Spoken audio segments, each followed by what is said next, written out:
Good morning class. बच्चों, आज हम एक नया चैप्टर पढ़ेंगे, चैप्टर नंबर 17।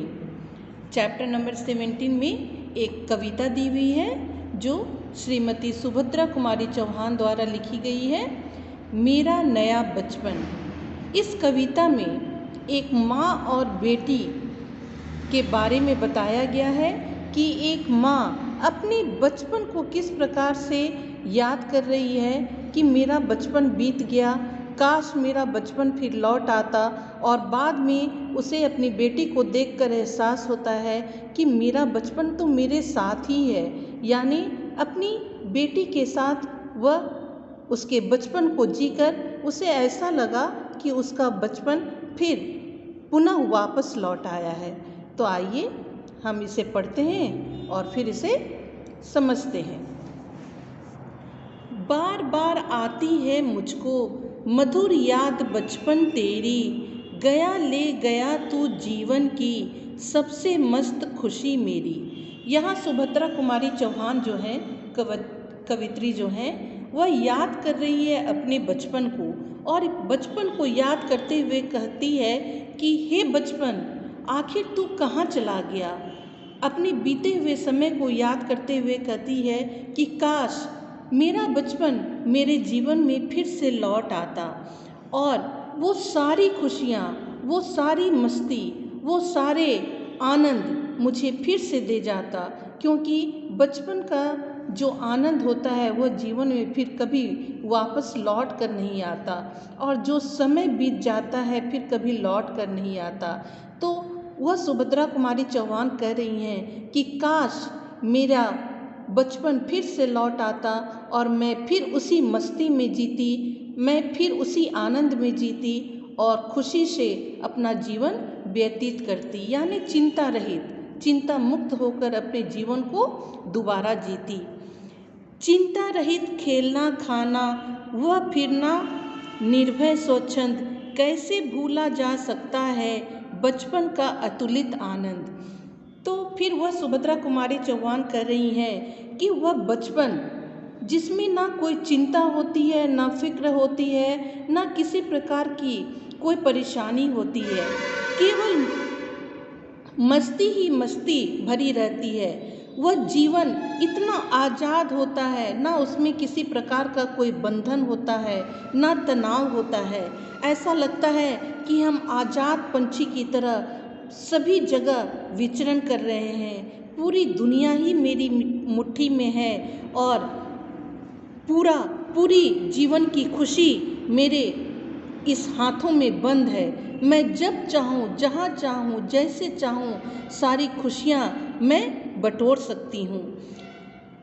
फिर आगे कवित्री कह रही है आगे की पंक्तियों में, ऊंच नीच का ज्ञान नहीं था, छुआछूत किसने जानी, बनी हुई थी आह झोपड़ी और चिथड़ों में रानी। फिर कह रही है सुभद्रा कुमारी चौहान कि वह बचपन कितना खूबसूरत था, जिसमें ना ऊंच नीच का भेदभाव था, ना जात पात का भेदभाव था। कितना खूबसूरत जीवन था जिसमें हम आपस में एक दूसरे को ना छोटा समझते थे और ना ही बड़ा समझते थे। सभी हमें ऐसा लगता था कि हम सभी एक हैं, ना उसमें हमें यह दुर्भावना हो रहती थी कि वह झोपड़ी में रहने वाली है या रहने वाला बच्चा है तो मैं उसके साथ नहीं खेलूँगी, और वह महल में रहने वाला, बड़े घर का रहने वाला है तो मैं उसी के साथ खेलूँगी। ऐसी कोई दुर्भावना हमारे मन में नहीं रहती थी। अगर कोई फटे कपड़े पहन करके भी हमारे साथ खेल में शामिल हो जाता था तो ऐसा लगता था कि हम सभी मिलजुल कर एक साथ हैं। फटे कपड़ों वाले बच्चे भी अपने आप को अपने महल का राजा समझते थे, चाहे उसकी घर झोपड़ी की ही क्यों ना हो। उसे ऐसा लगता था कि मेरी झोपड़ी भी किसी महल से कम नहीं है और मैं अपनी झोपड़ी की राजकुमारी हूँ या अपने झोपड़ी का राजकुमार हूँ। हर बच्चा यही समझता है कि मैं अपने घर का राजकुमार हूँ, मैं अपने घर की राजकुमारी हूँ, और हर माता पिता भी यही महसूस करते हैं कि हमारा बच्चा दुनिया का सबसे दुनिया की सबसे बड़ी संपत्ति है और उससे बढ़कर के जीवन में माता पिता के लिए और कुछ होता ही नहीं है। किए दूध के कुल्ले मैंने, चूस अंगूठा अमृत पिया, किलकारी कल्लोल मचाकर सूना घर आबाद किया। यहाँ पर फिर कवित्री कह रही हैं कि बचपन का समय ऐसा होता है तो कि हमें यह तक नहीं मालूम कि ये दूध कहाँ से हमारे तक पहुँचेगा, और हम कभी दूध पीते हैं और कभी दूध को कुल्ला करके फिर मुंह से निकाल भी देते हैं, फेंक भी देते हैं, या माँ की नज़रों को छुपाकर कभी हम दूध को चुपचाप फेंक देते हैं, हमें जब पीने की इच्छा नहीं होती है। लेकिन उस समय हमारा बचपन ऐसा होता है कि हम यह सोच भी नहीं पाते हैं कि उसी दूध के प्रबंध के लिए हमारे माँ बाप ने क्या क्या मेहनत किए होंगे, क्या क्या परिश्रम किए होंगे। हम उनके परिश्रम को नकार देते हैं।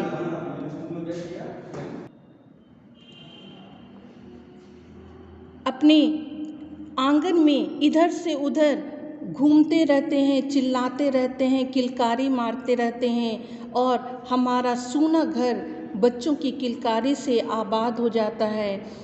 पूरे घर में चारों ओर ऐसा लगता है कि घर काफ़ी रौनक से भर गया है। यानी बच्चे अपने घर के आंगन में जब खेलते हैं तो ऐसा लगता है कि सारी खुशी घर के आंगन में सिमट कर चली आई है। ये एक माता पिता से बेहतर और कौन जान सकता है। मैं रोई, माँ काम छोड़कर आई, मुझको उठा लिया, झाड़ पोंछ कर चूम चूम गीले गालों को सुखा लिया। और जब कोई भी बच्चा रोता है तो माँ को ऐसा लगता है कि उसके हृदय के टुकड़े टुकड़े हो जाएंगे अपने बच्चे की रोने की आवाज़ सुनकर, और वह चाहे कितना भी महत्वपूर्ण काम क्यों ना कर रही हो, वह हर काम को छोड़कर दौड़ी चली आती है अपने बच्चे के पास और उसे अपनी गोद में उठा लेती है और उसे इतना प्यार करती है, इतना प्यार देती है कि बच्चा अपना दुख भूलकर अपनी माँ के कलेजे से लिपट जाता है, और उसे भी ऐसा लगता है कि दुनिया का हर सुख अपनी माँ के आंचल में उसे मिल रही है। और माँ को भी अपने बच्चे को कलेजे में समेटकर ऐसा लगता है कि उसे जीवन की सबसे बड़ी संपत्ति मिल गई है। आजा बचपन एक बार फिर, दे दे अपनी निर्मल शांति, व्याकुल व्यथा मिटाने वाली वह अपनी प्राकृत विश्रांति। फिर कह रही है कवित्री कि हे बचपन, तू फिर से एक बार मेरे जीवन में आ जा और मुझे फिर वही शांति दे दे, वही निर्मल और स्वच्छ शांति दे दे, जिससे कि मैं अपने जीवन को शांतिपूर्ण ढंग से बिता सकूं। क्योंकि ज़िंदगी में बहुत सारी बेचैनियां हैं, बहुत सारी पीड़ाएं हैं, बहुत सारे कष्ट हैं, और मैं उसे झेलना नहीं चाहती हूँ। मैं उसी बचपन के जीवन को जीना चाहती हूँ जहाँ ना कोई चिंता है, ना परेशानी है, ना तनाव है, ना ही अशांति है। तो मैं फिर से उसी शांति रूपी जीवन को जीना चाहती हूँ। इसलिए हे बचपन, तू फिर से मेरी जीवन में लौट आ। तो इस कविता को हमने पढ़ा। आज के लिए हम इतना ही पढ़ेंगे और अगले दिन हम कविता के आगे की पंक्तियों के बारे में चर्चा करेंगे। तो आज के लिए इतना ही, अगला भाग हम अगले दिन करेंगे। Thank you class.